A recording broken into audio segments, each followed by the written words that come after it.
नमस्कार, मेरा नाम आदित्य है और स्वागत करता हूं मैं आप सभी का हिंदी घराना के इस पॉडकास्ट पर। आज की इस एपिसोड में हम किताब पर चर्चा करेंगे, किताब पे बात करेंगे और आज की किताब है एक पॉलिटिकल किताब या कहें कि एक पॉलिटिकल फिगर के बारे में लिखी हुई किताब, Chandrashekhar the last icon of ideological politics.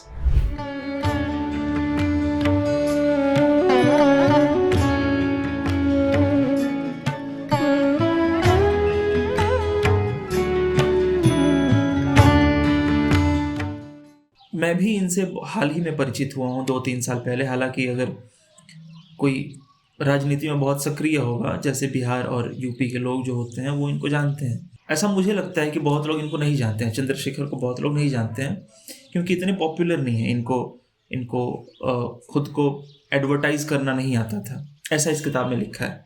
ऐसा मैं नहीं कह रहा। तो चंद्रशेखर को मैंने क्यों चुना बात करने के लिए, इसके पीछे की वजह ये है कि महानता हम सबको चाहिए। मतलब सबके अंदर कहीं ना कहीं महान बनने की इच्छा होती है। एटलीस्ट मेरे अंदर तो है, तो मैं सच बोल रहा हूँ।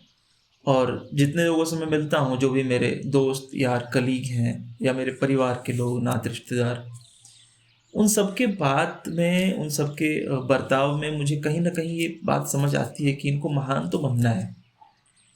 और कुछ लोग जो कर्म से महान नहीं बन पाते, वो फिर बातों से महान बनते हैं, बड़ी बड़ी बातें करते हैं। आप रिलेट कर पाएंगे मेरी इस बात से कि हमारे आसपास ऐसे ज़्यादातर लोग, बल्कि सभी लोग ऐसे होते हैं जो, कुछ लोग बहुत प्रत्यक्ष रूप से महान बातें करते हैं, कुछ लोग बहुत सटल रूप से महान बातें करते हैं, बहुत सूक्ष्म होती है उनकी बात, पर होती है। चंद्रशेखर एक ऐसे व्यक्तित्व हैं जो कर्म से भी महान है और बातों से भी महान है।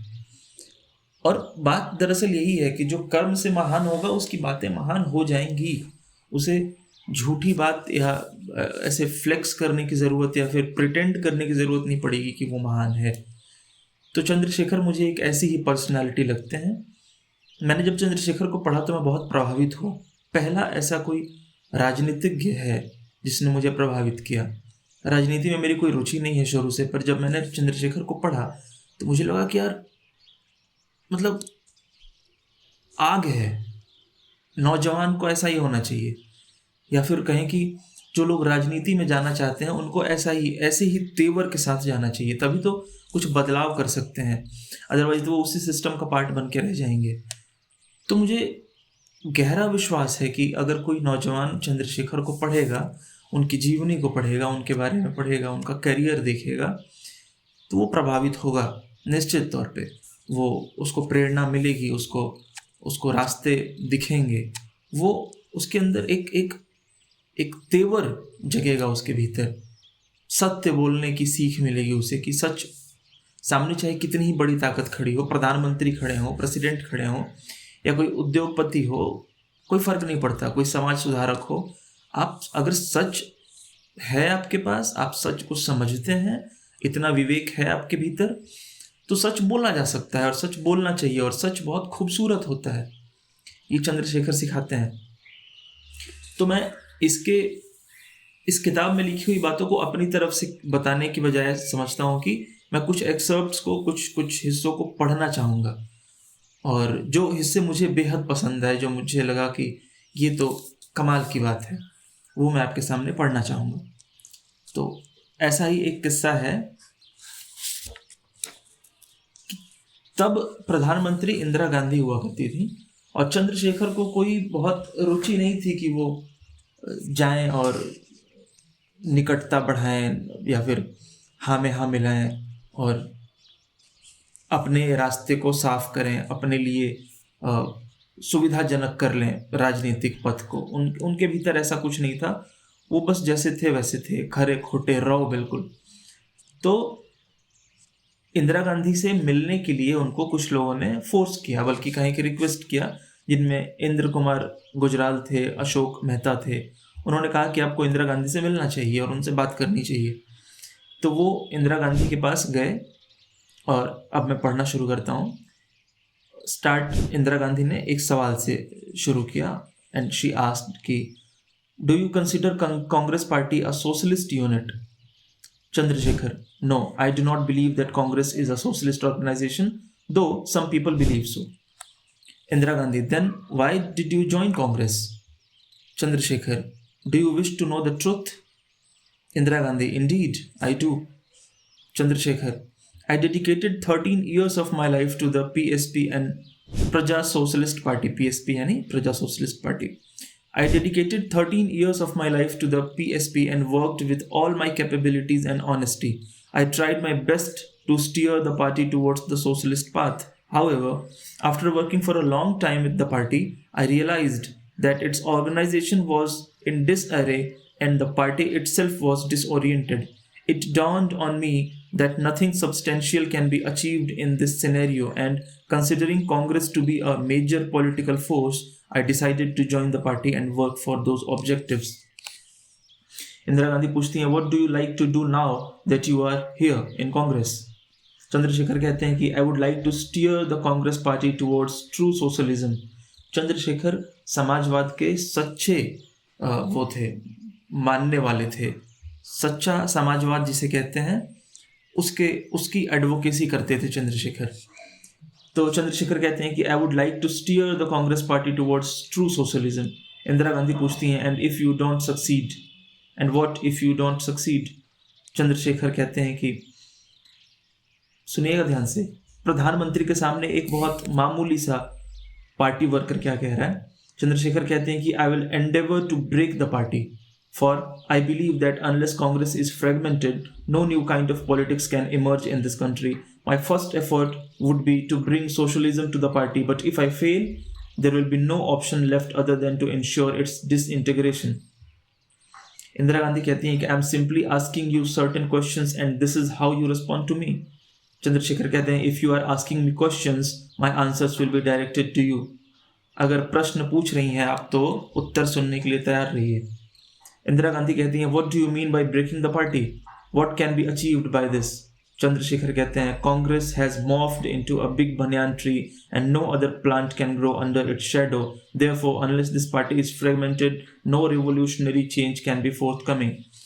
चंद्रशेखर कांग्रेस को एक बहुत बड़ा बरगद का पेड़ बताते हैं और कहते हैं कि जब तक ये ऐसे ही बना रहेगा तब तक इसके नीचे कोई नया पौधा जन्म नहीं ले सकेगा, खिल नहीं सकेगा, फलित नहीं हो सकेगा. इसलिए इस बनियान ट्री को, इस बरगद के पेड़ को टूटना, कटना, छोटा होना ज़रूरी है, फ्रेगमेंट्स होने ज़रूरी हैं, ताकि और भी पेड़ पौधे उसके नीचे जन्म ले सकें और एक नया पेड़ बना सकें. इन द सेंस कि नई पॉलिटिकल पार्टी का जन्म हो सके, नई राजनीतिक धारा बन सके देश में. इसके लिए ज़रूरी है कि कांग्रेस टूटे.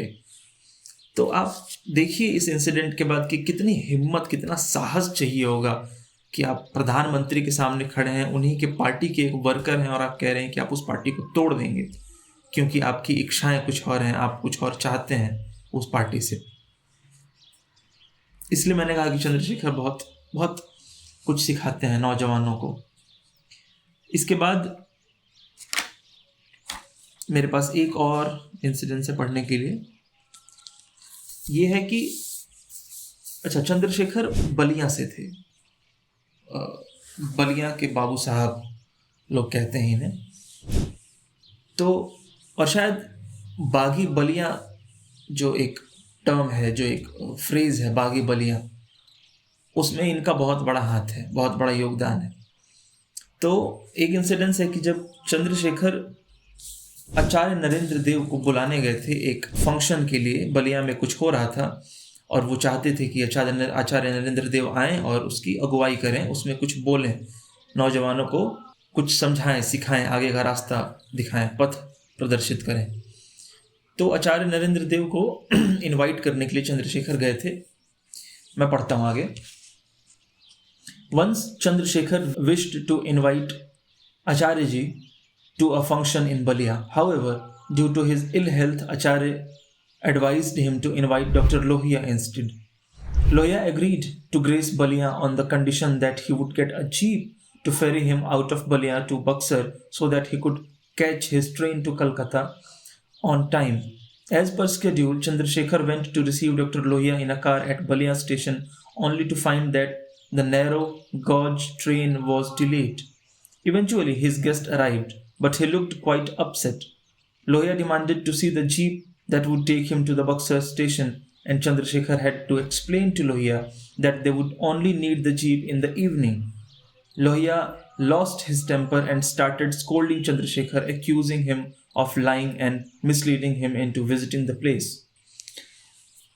अब आचार्य जी बीमार थे तो उन्होंने कहा कि आप लोहिया को ले जाइए, राम मनोहर लोहिया, डॉक्टर राम मनोहर लोहिया को ले जाइए, ये संबोधित कर देंगे आपके फंक्शन में, आपके कार्यक्रम में। तो चंद्रशेखर मान गए और वो लोहिया को ले आए, पर लोहिया ने एक शर्त रखी कि उन्हें कलकत्ता जाना है किसी काम से, किसी राजनीतिक पार्टी के काम से, तो उन्हें टाइम पे बक्सर स्टेशन पहुंचना होगा और उसके लिए उनको एक जीप की आवश्यकता होगी। तो चंद्रशेखर से उन्होंने ये शर्त रखी कि आप पहले एक जीप का बंदोबस्त करें और फिर ही मैं बलिया आ पाऊंगा। तो चंद्रशेखर ने पता लगवाया कि वो ट्रेन कब आएगी, तो पता चला कि वो ट्रेन लेट है। तो चंद्रशेखर आश्वस्त हो गए कि ठीक है, ट्रेन लेट है तो शाम तक हम डॉक्टर साहब को छोड़ेंगे स्टेशन। जब लोहिया पहुंचे तो उनको जीप कहीं नहीं दिखी और इस बात पे वो गुस्सा हो गए, चंद्रशेखर को डांटने लगे कि आपने मुझे धोखा दिया है, झूठ बोल कर लाए हैं कि आपने जीप का बंदोबस्त कर लिया है, मैं पहुंच नहीं पाऊंगा कलकत्ता। चंद्रशेखर ने समझाने की कोशिश की कि देखिए डॉक्टर साहब, ट्रेन लेट है और जीप आपकी आ जाएगी, जीप वाले से बात हो गई है, आप बिल्कुल वक्त पर स्टेशन पहुंचेंगे और कलकत्ता भी पहुंचेंगे। पर लोहिया गुस्से में थे, वो सुने नहीं, वो डांटते गए, कुछ कुछ बोलते गए। तो initially Chandrashekhar ignored Lohiya's accusations. However, Lohia continued to accuse Chandrasekhar of deception and trickery. Ultimately, an incensed Chandrasekhar replied rather tersely, Dr. Lohia, you are not the only one who is honesty personified. In the first place, I did not invite you. It was Acharyaji whom I had invited, and you have come here only on his request. Please leave us with our dignity. I thank you for your visit, but you may leave now. और चंद्रशेखर को गुस्सा आ गया कि ये समझ नहीं रहे हैं, बार बार इल्ज़ाम लगाए जा रहे हैं, झूठा मक्कार कह रहे हैं। तो चंद्रशेखर ने कहा कि आपको मैंने बुलाया नहीं था, वो तो आचार्य जी ने कहा कि आपको ले जाऊं, इसलिए मैं आपको लेकर आया, आप में मेरी कोई दिलचस्पी वैसे भी नहीं है। आप एक काम करिए, आप यहाँ से जाइए, हमें आपकी कोई ज़रूरत नहीं है, आप इतने महान भी नहीं है कि आप ही संबोधित करेंगे तो हमारा ये कार्यक्रम आगे बढ़ेगा। You may leave now. Again, Chandrashekhar Lohia उस समय समाजवाद के सबसे बड़े पिलर थे, सबसे बड़े। जिस प्रिंसिपल में चंद्रशेखर का विश्वास था, जो सिद्धांत चंद्रशेखर मानते थे, समाजवाद का जो सिद्धांत, उसके सबसे बड़े फिगर थे लोहिया उस वक्त के। उनसे इस तरह बात करना भी मामूली बात नहीं है, कोई साधारण आदमी का काम नहीं है। लोग डर जाते हैं, लोग तुरंत जी हुजूरी करने लगते हैं, पर चंद्रशेखर ने बिल्कुल थोड़े एक लिमिट के बाद सुनना बर्दाश्त नहीं किया और कहा कि आप यहाँ से हटिए, जाइए, आपकी कोई ज़रूरत नहीं है हमें। तो हमें चंद्रशेखर से कुछ चीज़ें सीखनी चाहिए। ये दो बातें हो गई। इसके अलावा एक और बात है, और वो भी डॉक्टर राम मनोहर लोहिया के ही साथ है। राम मनोहर लोहिया एक बार एक बहुत बड़े भीड़ को संबोधित कर रहे थे और भाषण दे रहे थे, समझा रहे थे राजनीति और समाजवाद और देश की राजनीति में क्या करना चाहिए, क्या हो गया है, क्या बदलाव की ज़रूरत है। और डेलीगेट्स में चंद्रशेखर भी बैठे थे। तो मेटाफर के तौर पे राम मनोहर लोहिया ने कहा कि एक छोटे बच्चे को अगर स्विमिंग सिखानी है तो सिर्फ 3 बातें ज़रूरी हैं, एक मेंटर, एक बच्चा और एक पानी, और कुछ भी ज़रूरी नहीं है। आप बच्चे को पानी में फेंकिए, अगर सही मेंटर होगा तो बच्चा स्विमिंग सीख जाएगा। थोड़ी देर तक वो स्ट्रगल करेगा, फिर उसे समझ में आएगा कि उसे हाथ पैर मारना है, और हाथ पैर मारते मारते वो स्विमिंग सीख जाएगा। ये वो कह रहे थे metaphorically. He was trying to explain politics, कि पॉलिटिक्स में अगर आपको आना है, कुछ करना है, तो पहले आप आइए, सीखिए।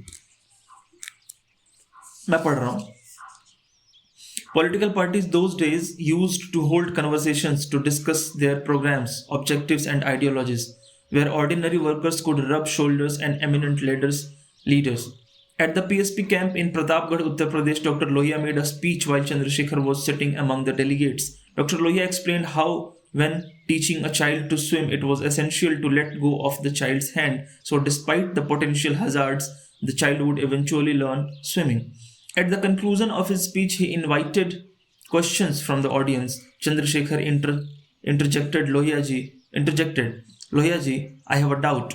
You have discussed 3 points about swimming, namely swimming instructor, the pupil, and the water. However, you missed the 4th point, which is the nature of the water.